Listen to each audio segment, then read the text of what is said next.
নমস্কার। বাজে কথা ছেঁড়া বার্তার জগৎ থেকে আমি হিমাদ্রি বন্দ্যোপাধ্যায় আপনাদেরকে আরেকবার জানাই সুস্বাগতম। কথাবার্তা বলার যে নানা বিষয় আছে, আমি জানি না যে কোন কোন বিষয়ে কথা বলবো আদৌ, যখন যেমনটা মনে পড়বে।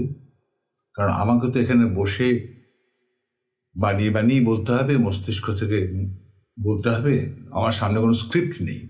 আগেও বলেছি, স্ক্রিপ্ট দেখে পড়ার মতো আমার দৃষ্টির ক্ষমতা নেই।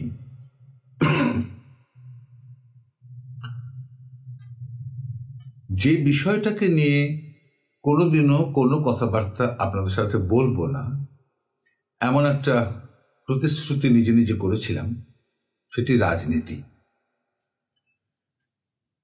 কিন্তু রাজনীতির অঙ্গনে ঢুকতেই হলো। একটি বিশেষ বাক্য আমাকে বারবার, রাজনীতির অঙ্গনে একটি বিশেষ বাক্য আমাকে বারবার বিব্রত করে, চিন্তায় ফেলে। বাক্যটি আর কিছু নয়, এমনটি ঘটলে ওর রাজনৈতিক ভবিষ্যৎ নষ্ট হয়ে যাবে, ওর রাজনৈতিক পলিটিক্যাল কেরিয়ার নষ্ট হয়ে যাবে। আমি এই কথাটির অর্থ বুঝতে পারিনি। রাজনীতির কোনো কেরিয়ার কি হয়? দেখুন, আমাদের সমাজে অর্থনীতি কেন্দ্র করে, সমাজনীতি কেন্দ্র করে মানুষকে বেশ কয়েকটা শ্রেণীতে ভাগ করেন। যেমন অর্থনীতি কেন্দ্র করলে সর্বহারা বা দরিদ্র, তারপর নিম্ন মধ্যবিত্ত, উচ্চ মধ্যবিত্ত, তারপর ধনী। কিন্তু জীবন চালনা, জীবন যাপন একে কেন্দ্র করলে আমি আমাদের দেশের নাগরিকদের বেশ কয়েকটি প্রকার পাই। আমি এক এক করে বলি কি কি প্রকার পাই। এক শ্রেণীর মানুষকে পাই যারা শান্তিপ্রিয়, নির্বিরোধী, ভালো মানুষ।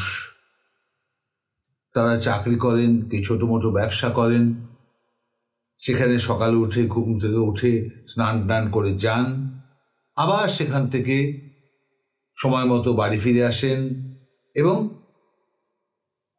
বাড়িতে নানা কাজকর্ম করে রাত্রেবেলা খেয়ে দিয়ে আবার ঘুমিয়ে পড়েন।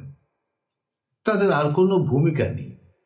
বড় জোর টেলিভিশন দেখা, একটু বই পড়া, মোবাইল সার্চ করা বা সন্ততিকে পড়াশুনো করানো ইত্যাদি প্রভৃতি।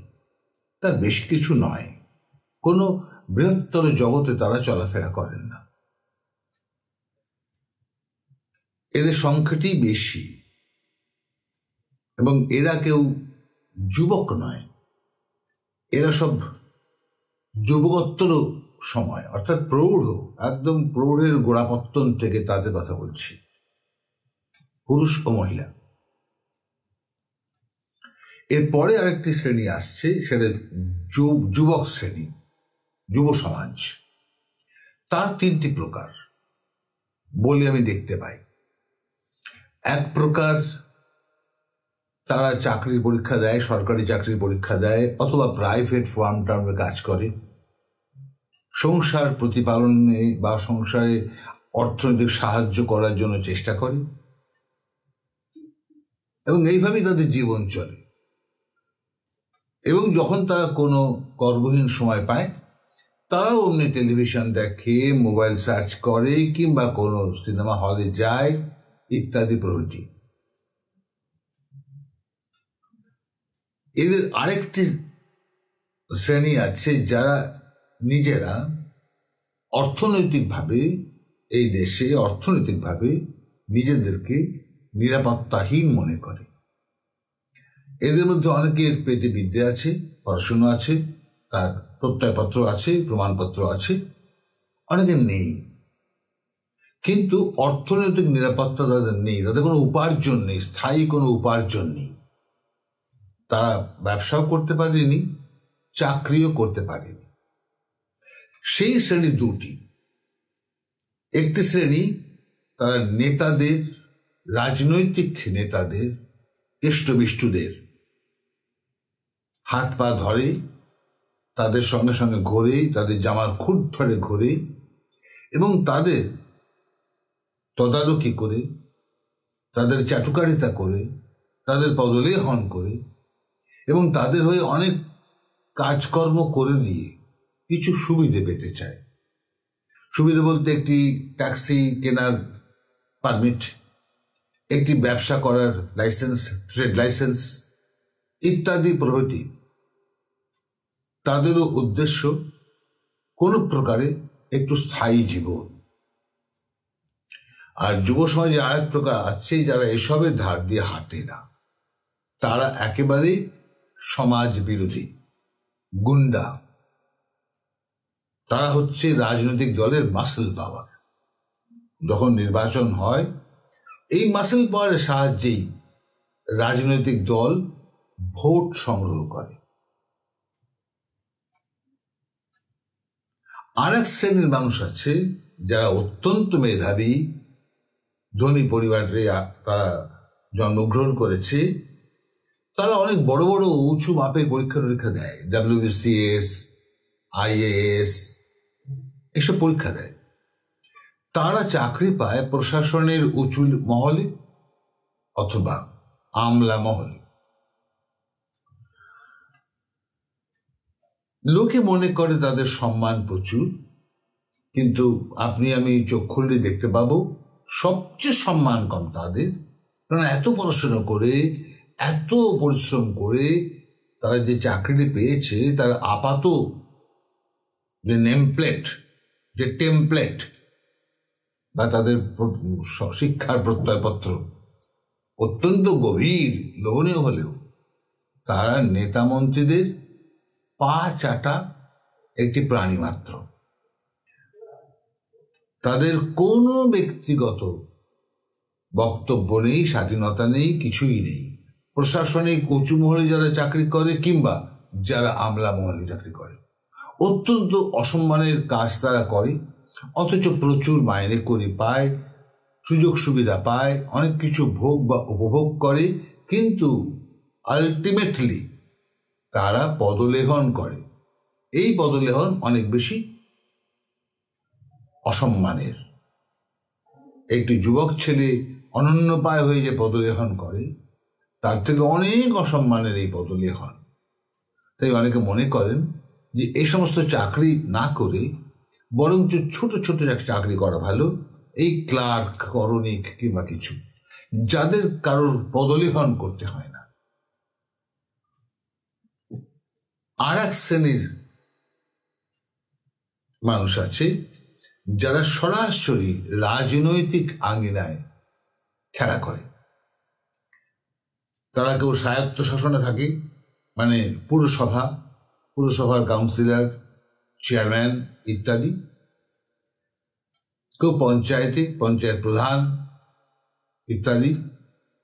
কেউ বিধায়ক, কেউ সাংসদ, কেউ সোজা মন্ত্রী।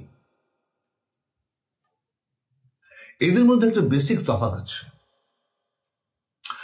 আমি এই রাজনৈতিক মহলে যারা কাজ করে তাদের কথার আগেই যতদূর বললাম, তারা প্রত্যেকে তাদের দপ্তর থেকে বা ব্যবসা থেকে একটি অর্থ পান, ব্যবসা থেকে লাভ পান। সেই লাভটা প্রত্যেক মাসে এক থাকে না, কিন্তু যারা অন্যত্র চাকরি করে তারা নির্দিষ্ট একটা মাইনে পায় বা মজুরি পায়। কিন্তু যারা সরাসরি রাজনৈতিক জগতে যুক্ত, বিভিন্ন দেশ পরিচালনার বিভিন্ন দায়িত্ব প্রাপ্ত, বিভিন্ন পদে আসীন, তাদের কোনো কিন্তু মাইনে নেই। তাহলে তারা খায় কি? তাদেরকে পরিবার নেই, খায় কি? তারা কি করেই বা সংসার নির্বাহ করে? কি করেই বা বাবা মাকে দেখাশুনো করে? তারা কি বিবাহ করে না? তাদেরকে সন্তান থাকে না? সব থাকে।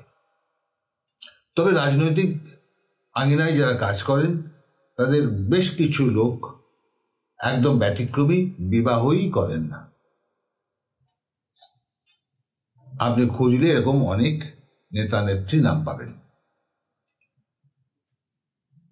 কিন্তু তারা যে তাদের জীবনের যে ভরণ পোষণ চালায়, পরিবারের যে ভরণ পোষণ চালায়, সে অর্থ আসে কোথা থেকে?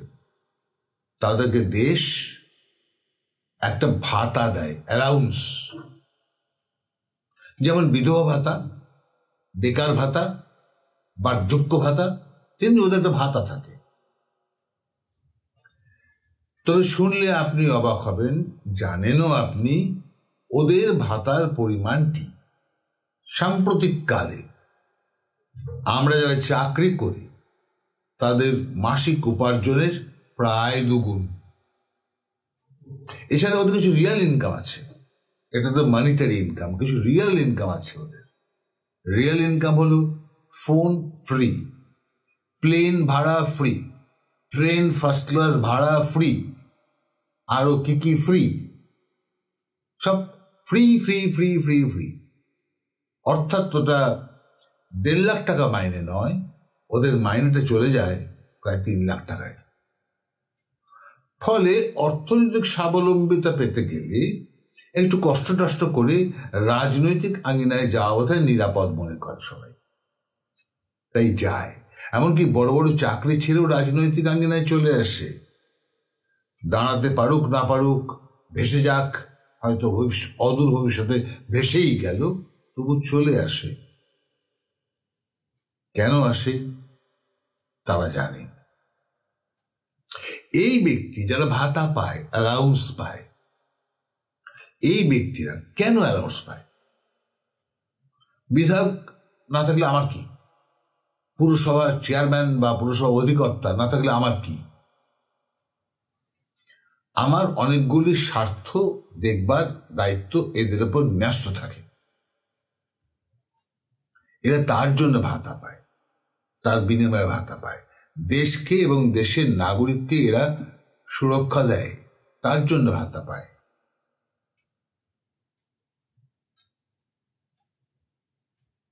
কিন্তু যদি এদের বিষয়ের সঙ্গে ওই বাক্যটি যুক্ত হয় যে ওর রাজনৈতিক ভবিষ্যৎ, ওর পলিটিক্যাল ক্যারিয়ার এখন অনেক লম্বা, বা ওর পলিটিক্যাল ক্যারিয়ার ক্রমশ গ্রাফ চেঞ্জ করে উঁচু দিকে যাচ্ছে,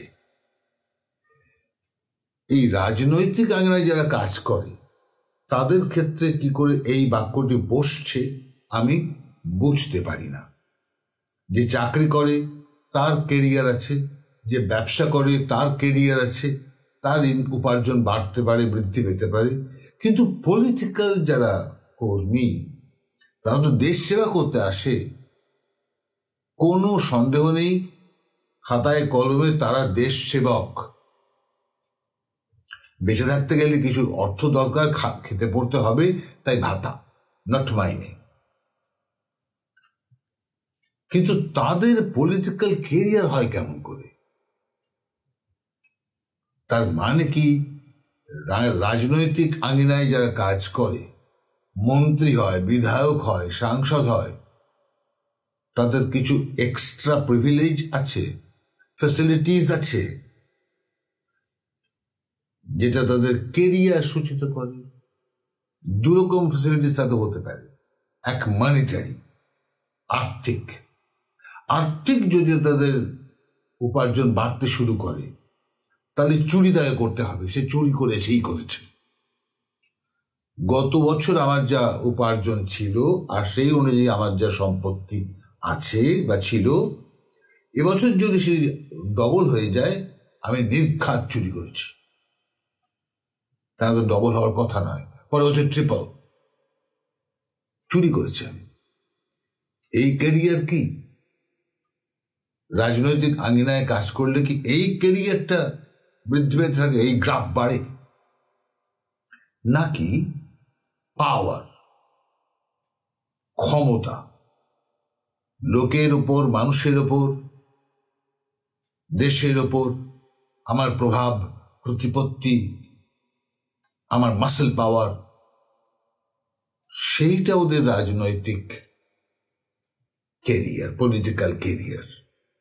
কোনটাকে বলা হচ্ছে পলিটিক্যাল কেরিয়ার? সম্প্রতি শোনা গেছে হাইকোর্টের এক ডিভিশন বেঞ্চের জাজ নাকি, আমি খবর শুনি না, দেখি না, জানি না, শুনছিলাম আশপাশ থেকে কোন এক ডিভিশন বেঞ্চের জাজ নাকি, নামও জানি না আমি, সিঙ্গল বেঞ্চের এক জাজকে ডেকে নিয়ে তার দপ্তরে বলেছেন অমুক নেতাটির বিরুদ্ধে কড়া কোনো পদক্ষেপ আপনি নেবেন না, বারণ করছি আপনাকে। ওর একটি দীর্ঘ পলিটিক্যাল কেরিয়ার আছে। What did he mean by saying political career আমি জানি না। যে দুটি কেরিয়ারের কথা আমি উল্লেখ করলাম, এর বাইরে কোনো কেরিয়ার আমি জানি না। যে দুটি কেরিয়ারের কথা আমি উল্লেখ করলাম সে দুটি তো অসৎ, তাদেরকে সৎ আর বলা যাচ্ছে না। তো সেটাকে কেরিয়ারে পড়ে যে পকেট মারতে মারতে ডাকাত হয়ে গেছে, এটাকে তার কেরিয়ার গ্রাফ। আপনারা জানেন প্রতি 5 বছর যখন নির্বাচন হয়, সেটা বিধানসভা হোক কি লোকসভা, অর্থাৎ অ্যাসেম্বলি বা পার্লামেন্ট,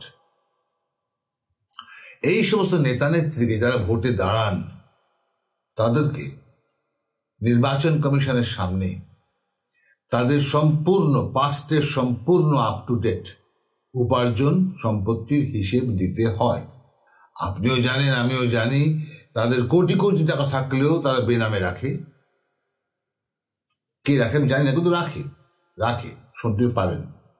তারা বেনামে রাখে এবং লুকিয়ে রাখে, কিংবা হাওলাদার করে, হাওলার মাধ্যমে বিদেশে পাঠিয়ে দেয়, এসব করে। যারা কালো টাকা উপার্জন করেন, কালো টাকা মানে যে টাকার হিসেব সরকার জানে না। আমার কাছে 3 কোটি টাকা আছে, কোথা থেকে এলো সরকার তার হিসেব জানে না, তাই এই টাকার বিনিময়ে সরকারের যে কর প্রাপ্য আমি দিই না, দেওয়া আমার পক্ষে বিপত্তি। কারণ তখনই প্রশ্ন আসবে এই টাকা পেলেন কোথায়। এই টাকা ব্যাংকেও রাখতে পারি না, আমাকে জিজ্ঞেস করবে কোথায় পেলেন। সুতরাং এই যে কালো টাকা, এই কালো টাকা আর দেশে তো রাখা যায় না। আর এত টাকা তো খাটের তলায় গদি বানিয়ে রাখা খুব মুশকিলের ব্যাপার। গুনে খাবে, পোকায় খাবে, ইঁদুরে খাবে, অনেক কিছু খাবে, আর কে কে খাবে ঠিক নেই। তাই এটা হাওলার মাধ্যমে বিদেশে পাঠিয়ে দেওয়া হয়, যেখানে ব্যাংকে রাখলে বা অন্য কোনো সঞ্চয় ভান্ডারে রাখলে কেউ প্রশ্ন করবে না। যেমন সুইস ব্যাংক, কেউ প্রশ্ন করবে না, এবং তারা কারো কাছে হিসেব দিতে বাধ্য নয় যে এই ব্যক্তির নামে এত টাকা আমার কাছে জমা আছে।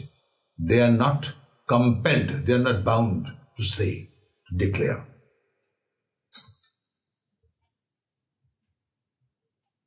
সুতরাং এই বাক্যটি শোনা মাত্র, আমি একটি হিন্দি চলচ্চিত্র দেখেছিলাম, তার নাম বোধহয়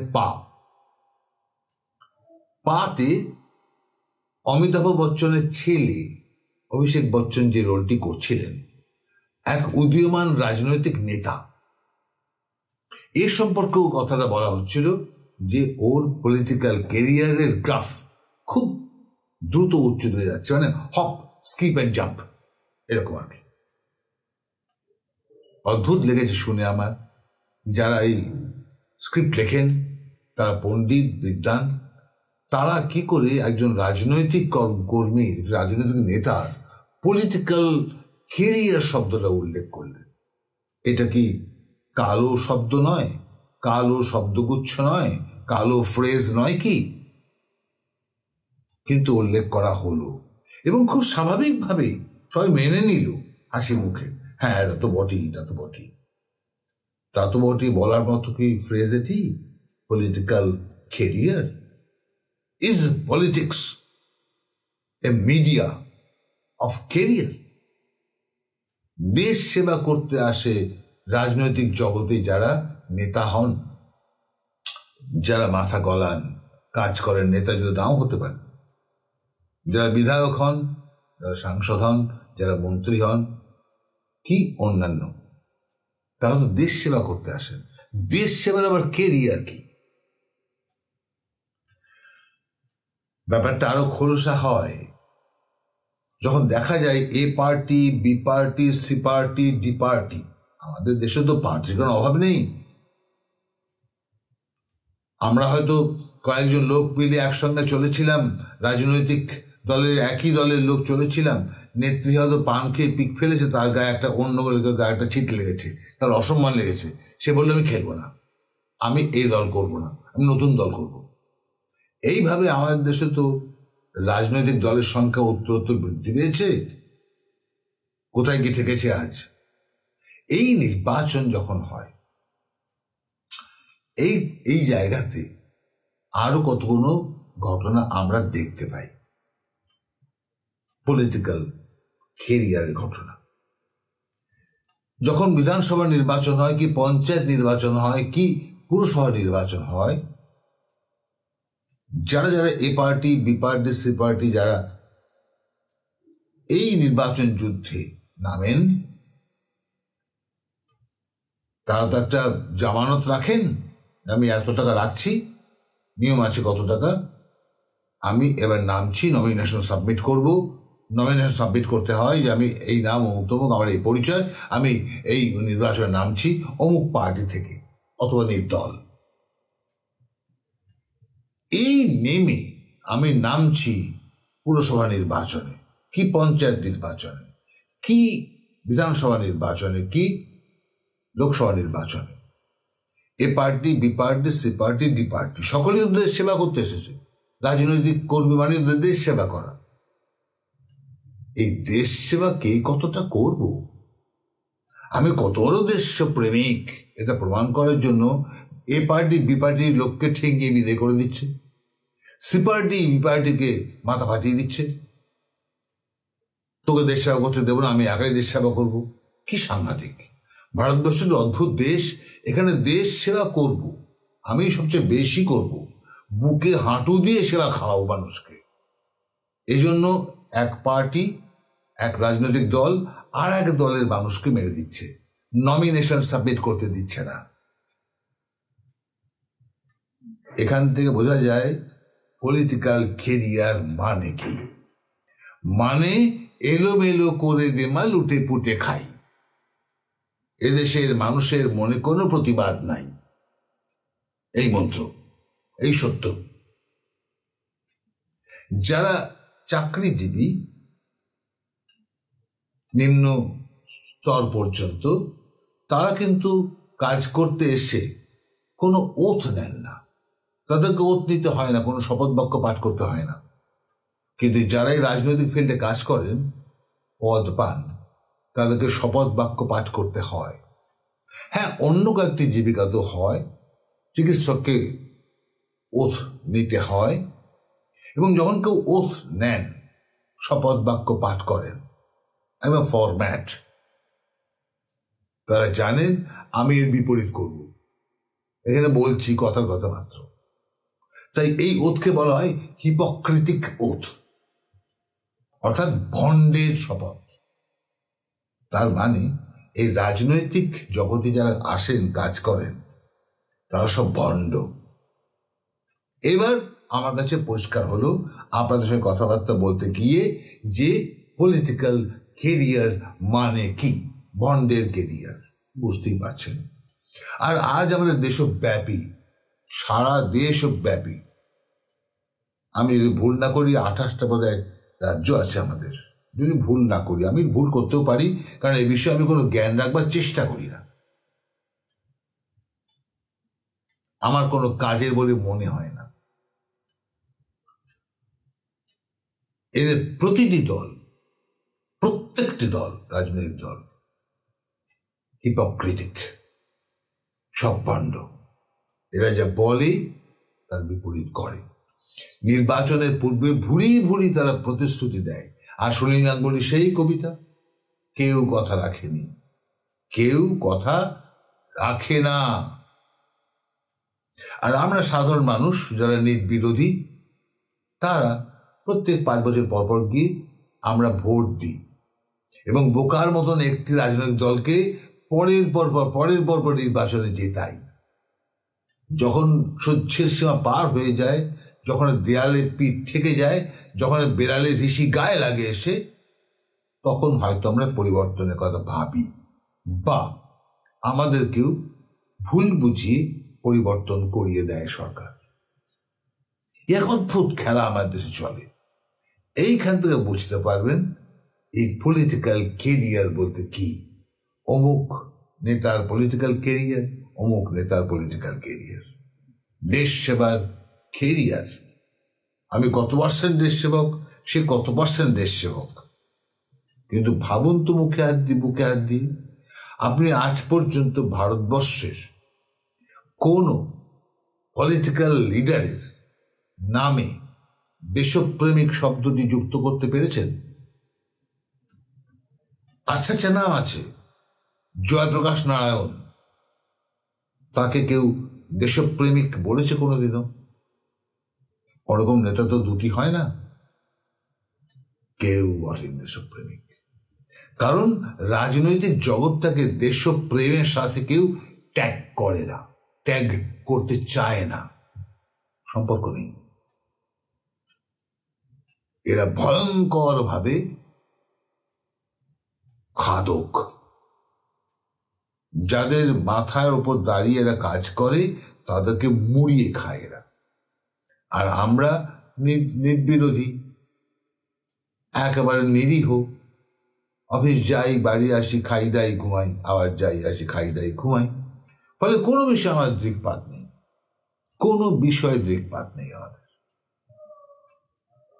আমরা এই নিয়ে ট্রেনের বেঞ্চ গরম করি, বাসের সিট গরম করি, চায়ের দোকানের বেঞ্চি গরম করি, আলোচনা করে কোন নেতা কি করলো, কোন দল এবারে জিতবে, কোন দল হারবে, ইত্যাদি প্রভৃতি। এক অদ্ভুত খেলা আমাদের দেশে চলেছে। অথচ আমাদের দেশ নাকি বিশ্বের সবচেয়ে বড় গণতান্ত্রিক দেশ। গণতন্ত্রের কি হাস্যকর নাটক।